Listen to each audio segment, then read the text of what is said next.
Thank you so much for keeping us company on Swahili Pot FM. 11 minutes past 8 in studio. We do have Robinson Mwabili Mwakulomba. He is a financial advisor from Global Markets Standard Investment Bank, Mansa X. Robinson, good morning. Good morning. How are you doing? Fine, thank you. Good to have you here. Thank you. Yes. I'm excited to be here. Yeah. And I'm really want to interact with the listeners. We want to be educated. Yes. Yes. That is. Robinson, what do you do? I know I've said you're a financial advisor, but I'm seeing Global Markets, I'm seeing Standard Investment Bank and Mansa X. Yes. I'm Robinson Mwabili, and I work with the Standard Investment Bank, financial advisor, Global Markets. We have a solution we call Mansa X, whereby we help our investors, our customers, to diversify their investments into the global market. And global market, we mean right beyond Kenya. That can be our immediate neighbors, that is Tanzania, Uganda, yes, the rest of Africa, and then across the globe, across the 6 continents of the world. Yes. So that is global markets for you. Okay, so if I want to, if I have a surplus, so let's say it's a surplus. Yes. If I have money that I want to invest and I'm saying I don't want to invest within, Yes. then that's where you come in. Yes, that's where we come in. Yeah. We help you to diversify your investments Yeah. into the global markets, whereby we invest in global stocks. Like I know some of us here may have Apple phones. Some of you here have interacted with Facebook. Yes. Some of you have interacted with Meta platforms. And that's where we invest in. We invest in blue chip companies across the globe.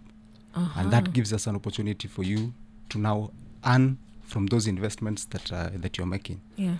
You realize that, for example, there's a company that we call NVIDIA, which is a chip company. Part of it, yeah. You've heard of it? Yeah. It's one of the biggest companies in the world. It has now eclipsed Microsoft as one of the richest in terms of capitalization. So if somebody invested $1,000 10 years or 20 years ago, their fund, their investment has now grown to 450,000%.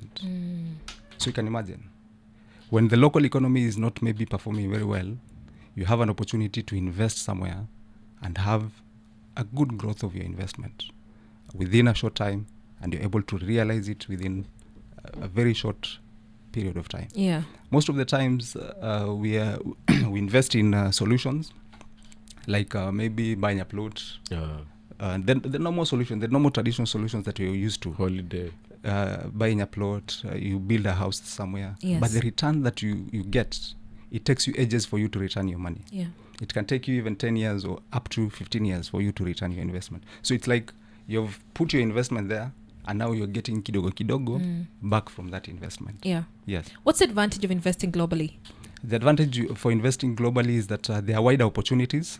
And again, from the basket, for example, in Kenya, we have like maybe 50 companies that are listed into the stock exchange. But when you go to the global market, for example, in the US, you'll find that they have over 1,000 companies that are listed. If you go to London Stock Exchange, you'll find that they have over maybe 500 companies that are listed.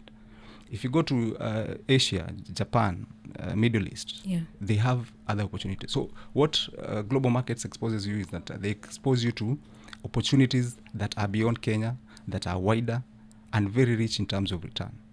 Yes. So, all right. I really like that. I know we need to talk about global investment as a whole. In the meantime, let's go back to how early financial habits shape adulthood. Why are early financial habits such a powerful predictor of someone's financial life in adulthood? They're important because they affect every one of us. Yes. Me, you, and any other person that is listening. They're affecting us irrespective of our age, our career, and our background. So we realize that it's very important that at an early age, we start infusing financial literacy levels so that we are able to infuse this, and as we grow up, then it comes part and parcel of our lives. You realize that even in our education system, there is nowhere that we are taught financial literacy. Yeah. Yeah. So it's somebody, you learn it on the deck. Whether as you're growing up, you learn it maybe from your parents. The habits now that you get from as in your childhood now affect the life that you live on. So there are very small habits that we are able to pick when your mother goes to a grocery, he sends you to a shop, and you realize that you're not able to buy a particular stuff. You're only able to buy it to a particular extent. So you start trading off at that moment, and that gives you that opportunity. So as a child, you realize that most of the times you've stated that the future of our lives is in children. So, yeah. But you realize that when we are achieving these goals, we don't achieve them by the age that you have, but you eventually achieve them by the habits that you've built over time. So it's very important that the habits that we are going to discuss here, that we are able now to carry them on into our daily lives and into our daily activities that we have. Yeah. Yes. Okay. So I want us to because now their parents are raising kids, right? Yeah. And then they're now kids, no longer kids, adults, right? Who grew up and didn't have any sort of financial knowledge. Yeah. And like you said, we're not taught about. There's no financial education in schools, which is sad. Yeah. For the parents who are now raising their kids, the young ones, how do they start inculcating this at an early age? One of the basic ways on how a parent maybe can start this process of infusing these financial habits into their children is saving. Saving is the first step towards financial stability. When you set aside any amount that you set aside, however small or big, then it's important and defines how soon you're going to achieve your financial targets and your financial objectives. So you realize that normally when you learn this process at an early age, you're able now to carry it on into your life. Because you realize that you're able to you come up with emergency funds, which are very critical in adulthood. Then again, you avoid a lot of financial crises. You realize that there are times that you find yourself in a financial crisis, and in life there are people that are ever in financial crises. Ever. Yes. Because of money management. How do you manage your money once you get it? It is because of the habits that you've attained at a young age, and you've carried them on into your adulthood. Yeah. Because, for example, all of us here maybe have parents, or maybe are aspiring to be parents. Yeah. When you give your child pocket money, how do they use their pocket money? There are some who spend it all in one day. Yeah. There are some who come home with something that they have saved. So what did that other person do that he was able to save some amount and set aside for his maybe when he's coming for his holiday, and someone spent it in one day? I'll give you an example. During these holidays, we had talked to our children and told them that when you do well, ukifanya vizuri kabisa, and you get to number 1, we'll give you, my wife proposed that she'll give them 500 shillings. Yes. And I proposed that anyone who will come home with exceeding in any subject, I'll give them 100 shillings. And surprisingly, they did it. One of my sons was able to get 1,000 shillings. That is for me, and 500. Yes. And she got 6 exceedings. So she got 1,100. The other one got, I think, 400 or 600 there. And I put them to task. Okay, we have piggy banks that we normally encourage them to save. We have opened them for them savings accounts that we encourage them now to save. So when I gave them this money, as a reward, we have their piggy banks. I opened their piggy banks. How much do you want to spend? I asked them. One said 200, and then the other one 100, because they had a smaller budget. So they decided now the balance will be put in the piggy banks. Once those amounts are put in the piggy banks, after a day, no one had the money. They had spent what they had budgeted for that day. Yeah. The following day, as I was waking up, I was wondering, these guys are hovering around me. The piggy banks are in my bedroom. They are just all over. Unaona vile mtoto anakuja anatembea tu around. There's something that he wants to tell you, like kumbe they had budgets for that. What is it? Yeah. I ask them. Yeah.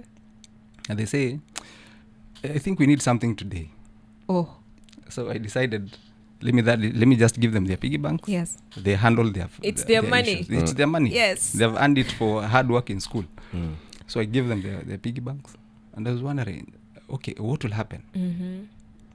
So at the end of the day, I didn't maybe ask them Yes. what they have done with the money. But the following day, I found toys, different levels of toys. They have bought themselves toys, and no one had a shilling. Oh. So that was the level now to infuse Yes. that habit whereby you can delay purchasing whatever we call it delayed gratification. Yes, whereby you're not able to use everything that you have. You don't need everything that you want or you desire to have at that particular moment. So you can save it and have it at a different time. We really struggle with delayed gratification. There's something you've talked about. I'll take you back to, I know we'll go back to now the adult who's grown up with bad financial habits. Yes. You've seen the people who are ever in a financial crisis. Yes. How does that look like? Because you realize that mostly, I'm sorry, I'm also employed, and everyone here is employed. Yes. You realize that the moment you put your mind to the cycle that every time I'm getting, there's a dose that I receive, you tend to not to be very careful with how you spend that amount of money. So you realize that by the time you get maybe to end month, you've already committed yourselves to loans.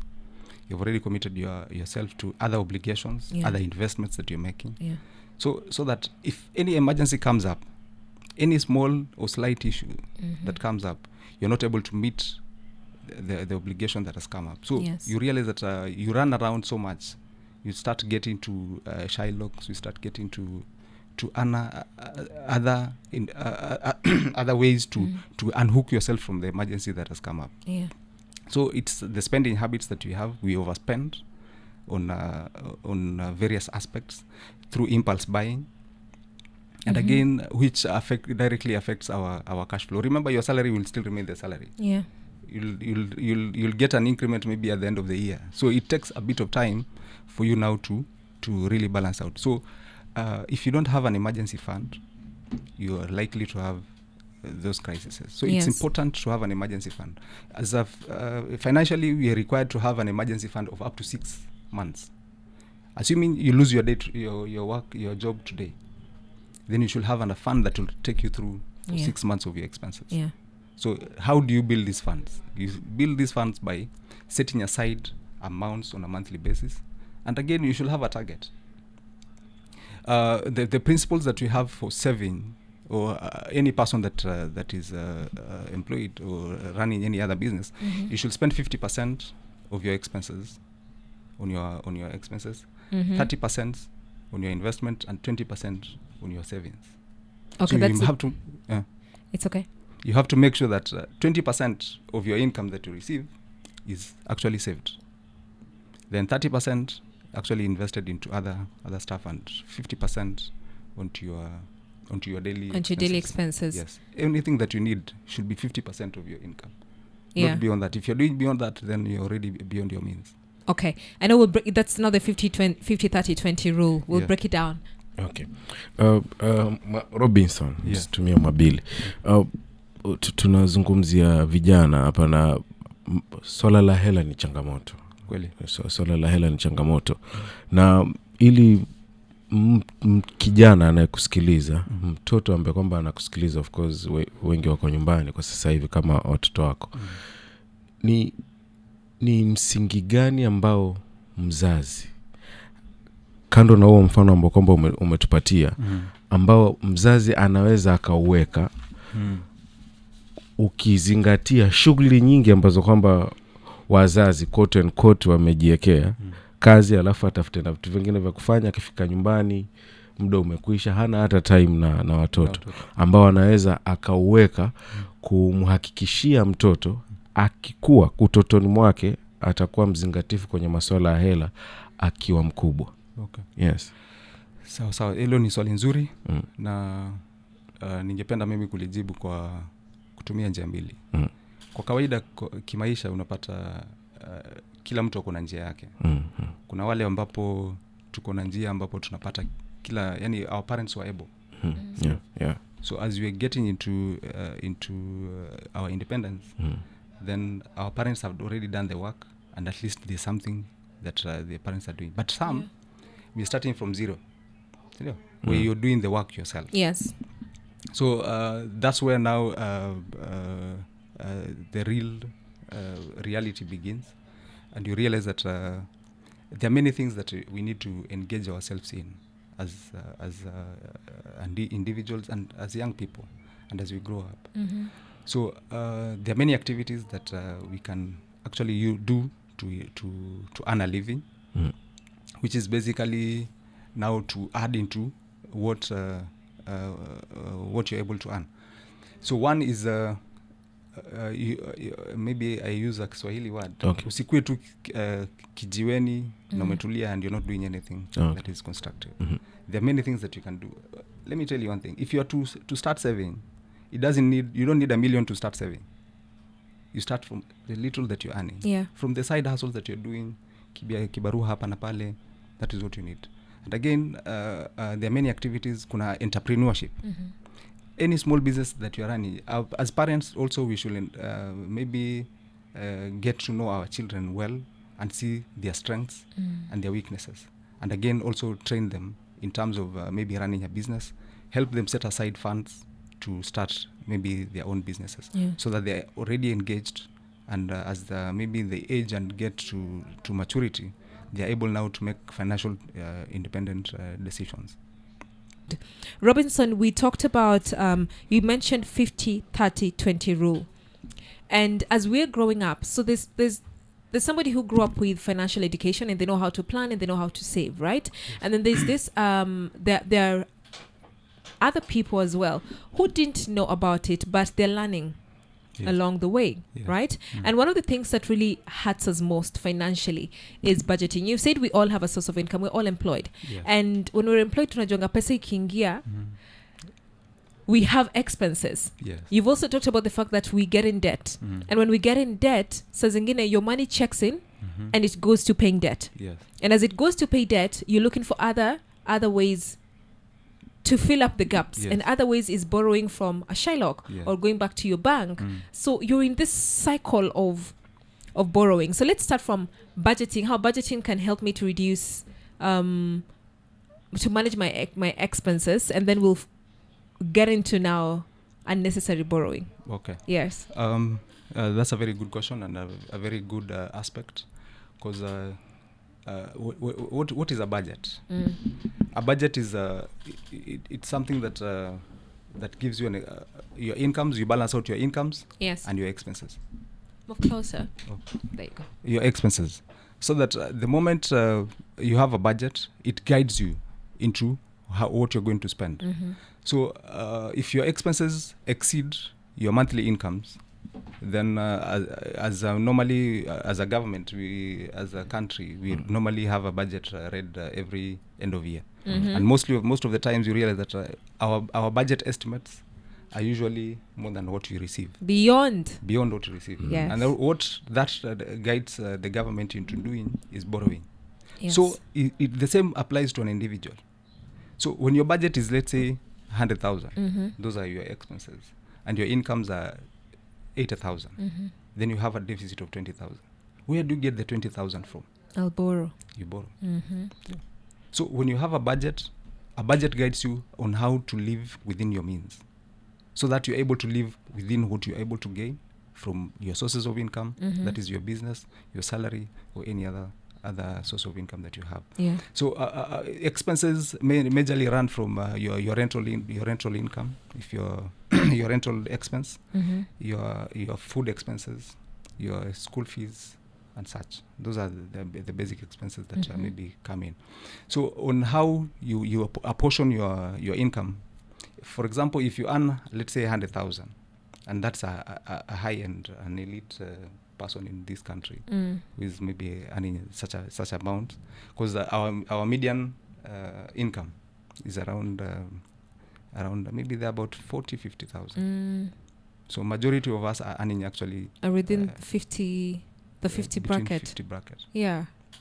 So if you are earning around 50,000 or 100,000, then your expenses, the immediate expenses that you have, should not go beyond 50% of your income. That means 50,000 should go to your expenses. Then the remaining, which is now the 50%, should go now to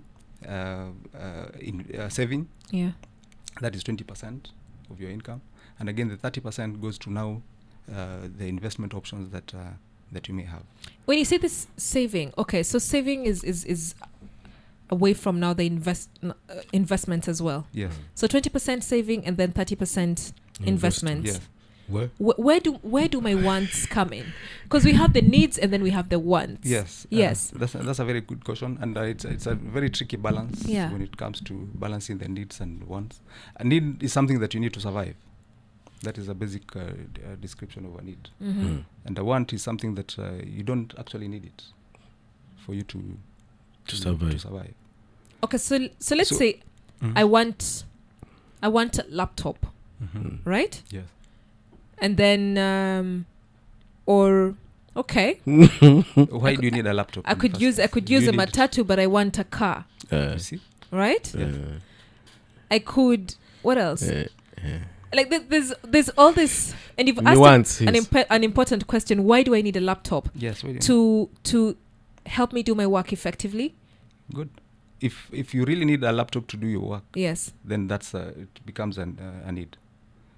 Anything that you need to deliver into your daily activities and again to your earning, then that becomes a need.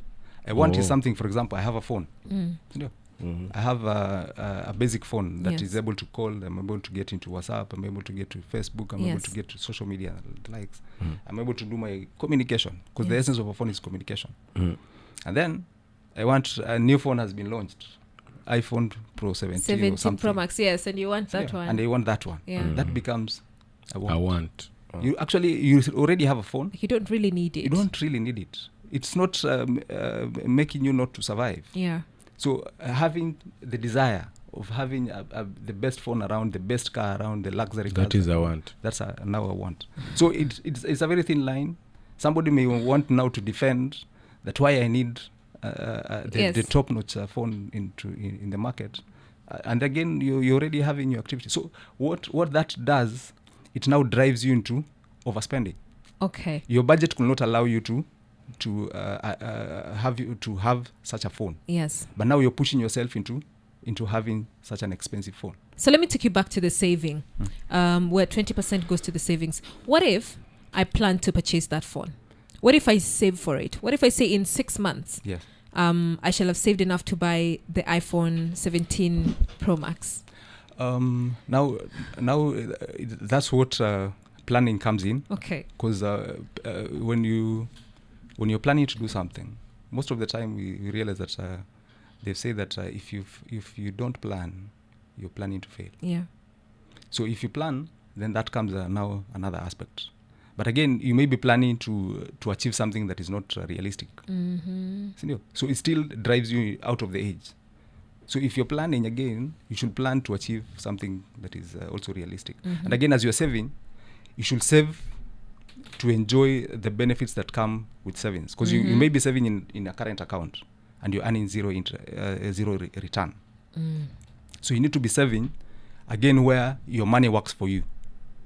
Because most of the time, as we've started this conversation, you realize that we always work for money. Yes, we do. But it gets to a point where now money really needs to work for you. How does money work for you? It works for you when you put it in investments that are already earning. Yeah. I'll give you a very good example. That, for example, if you started to save, let's say, 5,000 shillings, and you had an initial investment of, say, let's say 250,000, if you save that consecutively for 10 years, the amount of money that will come out of that investment, you will not even believe it. Even without the incremental amount of 5,000, if you decided purposely to save, let's say, 250,000 and save it for 10 years, you'll actually get around there's a figure that I indicated somewhere, around 1.4. If you save that again to 20 years, that figure goes to 8 million Kenya shillings. And you started with 250,000. Is that what we call compounding? Exactly. So the forms that you've chosen to save in, are they generating anything in return from your investment? Yeah. Because the funds that you've already mobilized through your savings, through your businesses and such, they should be earning something in return. sindio? Mhm. Because for example with the Mansa X solution we've been able to give an average return of 18% per year Mhm. for the last 7 years. Really? So you can imagine Yeah. with an amount of 250 you're able to generate a return at the end of the year of, let's say, 52,000. So I'm wasting myself if my money is lying at in my current account. Current account. Yes. So where should I move it to? You should move it to investments that are earning above inflation. For And what are example, those? Yes, Above break it down. inflation. Yes. For example, our inflation rate currently is at 4.5%. 4.5%. Mhm. So if your investments are earning below, are earning at 10%, that ideally means your investments are earning at 5%. Mhm. So if now you put them in an above market kind of an investment, like Mansa X, you're able now to earn above the market rate. For example, if you're earning at an average of 18, Yeah. take out inflation of 4.5%, that gives you what? That gives you around 13.5. 13.5. 13.5%. So that's a considerable growth for any investment. Yeah. Because you realize that even if you're to put a fixed deposit in any bank, the rate that you're able to get now is around maximum. If you're the best and maybe having a huge amount of money, the maximum that you can get is around 8%. Mhm. So if you take inflation, that means your investment is growing at 4%. So you can imagine 4%. Yeah. But if you invested that amount in an above market return, then you're able to get 18%. Yeah. And that is net of fees. Yeah.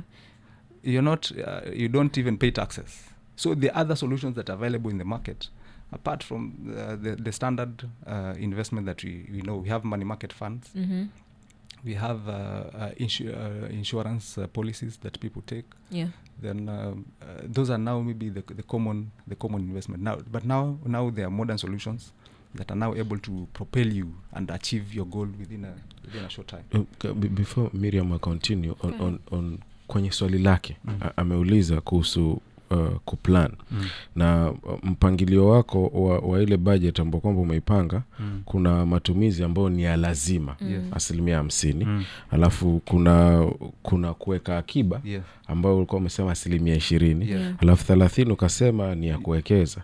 Now nikiwa najipanga kwamba nahitaji hiki kitu na kihitaji sasa, najipanga na kipangia wapi wakati hizi tayari vigawanyo vishagawanyika? Yes. So it's good to have a plan. As I mentioned that if you make an investment of 250,000, you're able to generate around 52,000. Yes. So that's where planning comes in. Where are you investing the portion that you have set aside? Is for investment. Okay. This is what now helps you to achieve your goals that the goals that you're not able to achieve immediately. Yeah. Okay.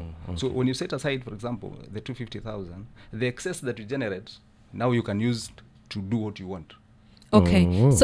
So now that's we're looking at the savings account, right? Yes. And so in the savings account, so that means you also saying that we need to have a target. Yes, you need to have a target. You need to have. You cannot have. You cannot move with a floating budget. Leo ni 10 kesho 5. So you're saying in my savings account, I need to say, let's say if I make a decision and I say I'm saving 10,000 every single month, right? Yeah. And I have to have a target and say I want to save up until maybe 500,000, right?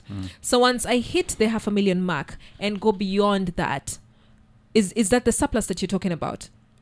What happens to this 500,000 in my savings? Do I now reinvest it?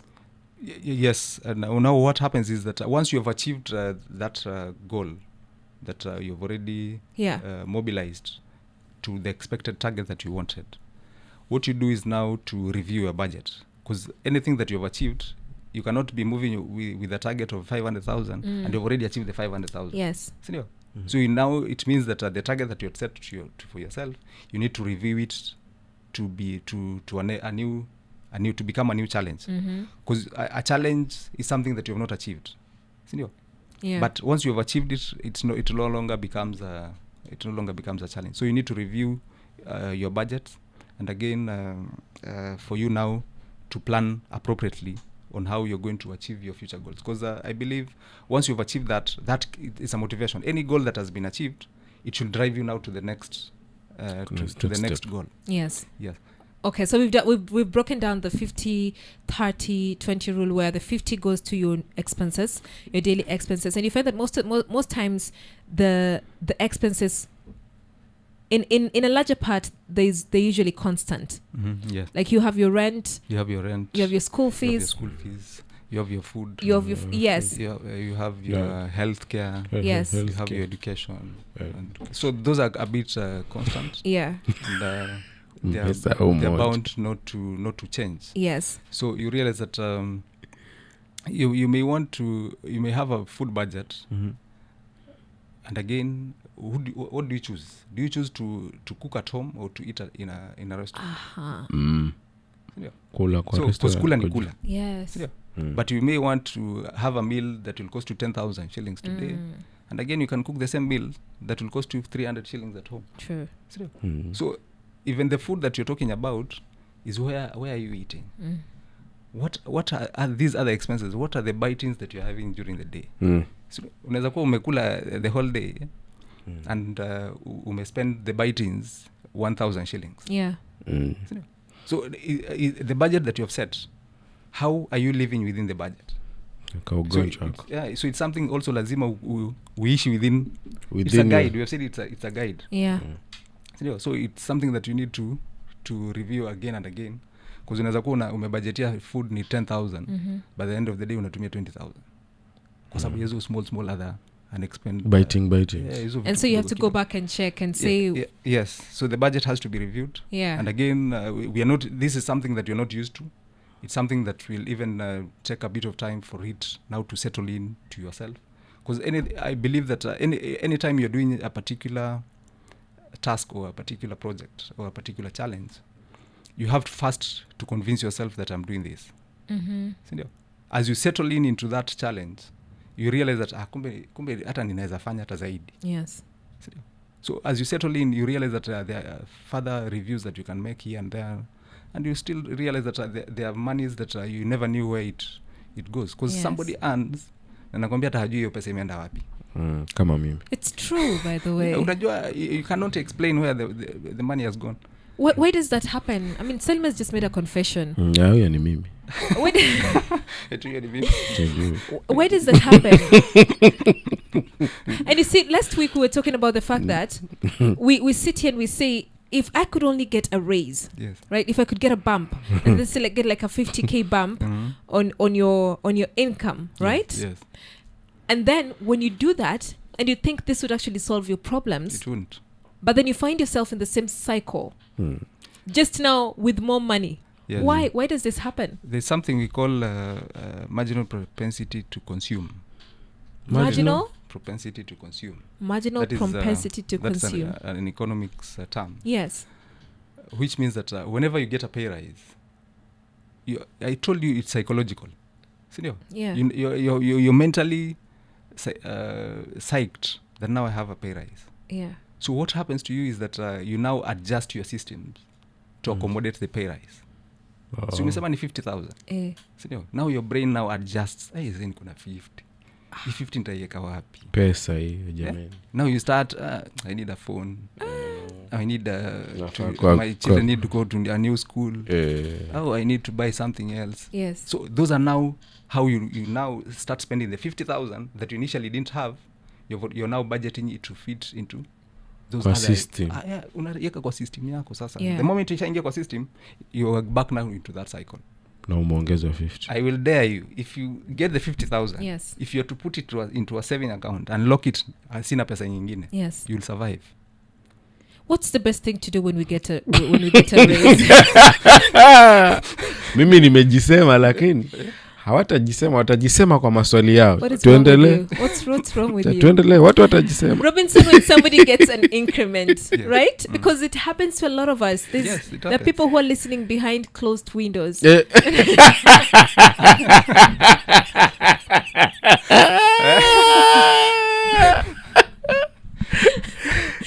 Watu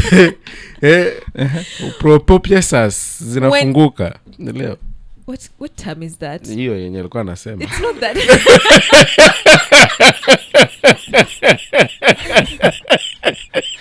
Oh my goodness. Yes, Salim. Help this young man. Anyway, Robinson, when I get an increase, Yes. okay, let's say I get a new job, and so there's a bump, or my employer decides you have been a hard worker, Yes. this is the bump, or my other source of income Yeah. has decided to generate, right? What do I do to still maintain live within my means and not interfere with what's coming in Yeah. to get me towards financial stability? Financial stability. Because it's really hurting us. Yeah, it is. There's a common saying that I've heard people say, "Pesa haina kelele." Pesa haina kelele. So it's a very common statement, Yeah. but it's a very powerful statement. Especially, in life, no one knows that you have money. It is you who. It's you who knows that you uko na pesa ama una pesa. Yeah. Sindio?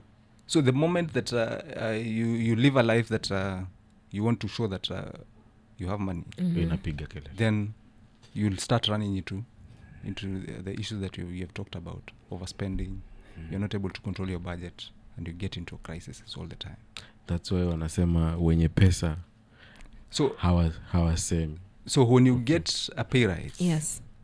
the best thing to do is now to review your budget. Sindio? If everything is constant and nothing has changed from your budget, then that amount you should set it aside to an investment program. Yeah. The moment you set it aside, it now clears off your mind that you don't have any additional room for you to add any other expense. So that gives you an opportunity now to focus on the goal that you want to achieve. Yeah.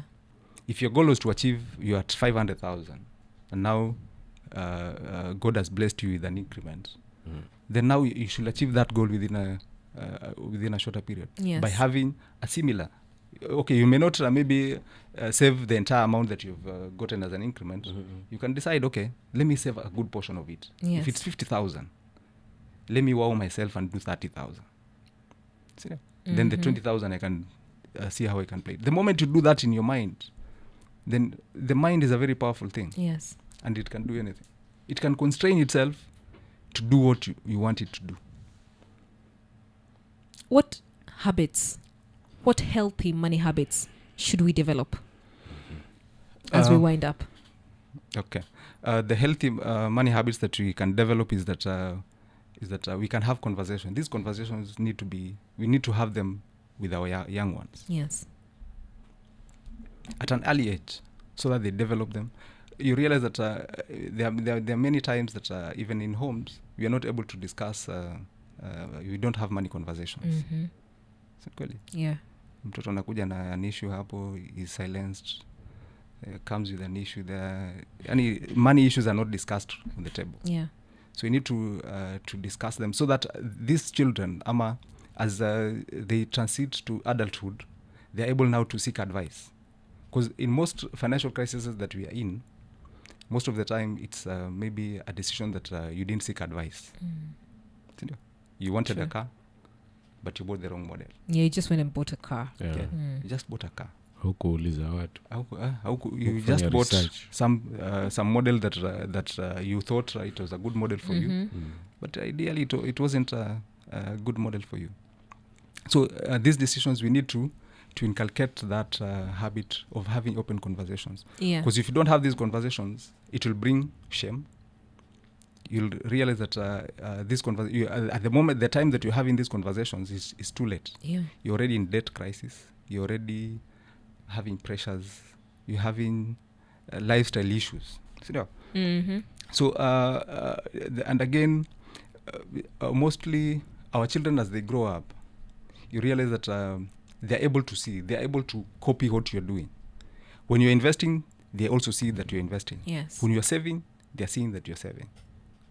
Because kama kwa nyumbani na some people have come to ask for a debt from a bank. They're seeing. They are. Yeah. So silently, as you're investing, they are silently saying, because at one point lazima utawapeleka, nimenunua plot mahali twende, ama wacha twende shamba shape up. Yes. Let's go somewhere. Yeah. So those conversations that again, if again you are overspending on your budgets and all the time you're not able to meet your daily expenses, then that habit now moves from you now to your child. So you need to break that by having those conversations at an early age. Then something else is that when you're borrowing, not all debt is good. No, I meant not all debt is bad. Debt is also, if you borrow, then you're borrowing to achieve your goal. Yeah. Maybe you wanted if you're borrowing to buy an asset, an asset is not a car. An asset is something that gains value, and you're able to unless you're buying a car for commercial purposes, Yeah. then that becomes an asset. But a car is a liability. But most of us will believe that you'll find, to convince ourselves that buying a car is an asset. Is a good achievement. Ni necessity, siku hizi wanasema. Ni necessity. But again, most of the time we realize how many times, kama unaona kama sasa umekuja na gari, si gari iko parking hapo. After that utoke hapo uingie tena uende nyumbani. So, you're able to finance that. But if you look at the budget that you're running to sustain that vehicle on a daily basis, It's a lot. it's a lot, especially for those who are wanaishi mbali, because mara nyingi unapata tunaishi mbali. So it's not all debt that is bad, but as you're investing, make sure that you're investing in assets that are able to generate a return. For example, a bad debt. If you're borrowing for consumption, you're borrowing to buy a phone. You're borrowing to win a holiday. That's consumption. You're borrowing to those are now the bad debts, because eventually it will get to a point that your debt levels have gone up. Yeah. And your salary is still there, or your business is still there, or the business's income is still the same. So as you're investing and as you're growing, you need to know that there's a good debt and a bad debt. All right. Thank you so much, Robinson. We're going to leave it there at good debt and bad debt, because debt is a conversation that we need to have. And a lot of people are struggling to get out of debt, and we found ourselves in that cycle. It's like a rat race. You're constantly borrowing. You're borrowing from Salim to pay Miriam, borrowing from Miriam to pay, it's a cycle. We are so shameless about it, but it's happening. So definitely we want you back, Robinson, so that we may now get into the debt conversation, how to get out of debt, what is good debt, what is bad debt, Yeah. Thank you for making time today. Wow, thank you. I'm really surprised that our time is up. Yes. That was quite an engaging conversation. Yes. Maybe to sum it up, there are books that you can read. Please go ahead. One is The Psychology of Money, and this gives you a good guidance. Yes. On how you can run the mindset. Yes. You can change your behavior, your mindset, and decision making in terms around money. Yeah. So The Psychology of Money, that's by Morgan Housel. Then we have the common one, that is The Rich Dad, Poor Dad. I was waiting for you to mention a book that I have read. I am that is winning. Robert Kiyosaki. It's a very powerful book. Yeah. It will give you insights. And again, there's another one here, The Total Money Makeover by Dave Ramsey. It's a good book in terms of debt reduction, building emergency funds, and financial planning. Yeah. Yes. Thank you so much for sharing that insight. You know what? We love books, Kwaisho. So we're going to get The Psychology of Money next. You give me that one. And then you said Total Money Makeover. Yes. Thank you for making time. We do appreciate it. So thank you so much. And it was great having